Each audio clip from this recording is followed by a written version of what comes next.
In certain situations, there may be a need to disable TCP IPv6 in Windows 11 due to compatibility issues with certain network configurations, applications, or older devices that do not support IPv6.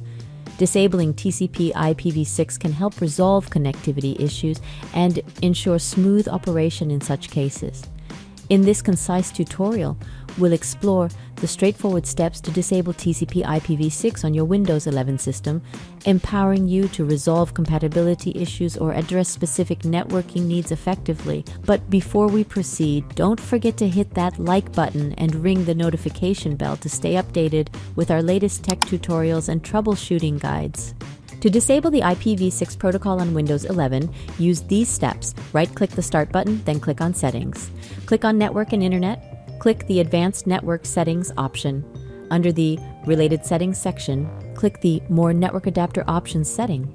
Right-click the network adapter and choose the Properties option.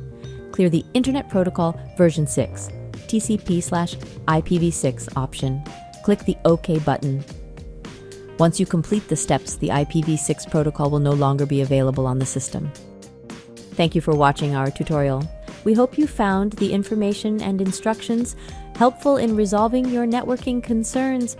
If you enjoyed this video and want to stay updated with more Windows 11 tips, tutorials, and troubleshooting guides, we kindly invite you to subscribe to our channel.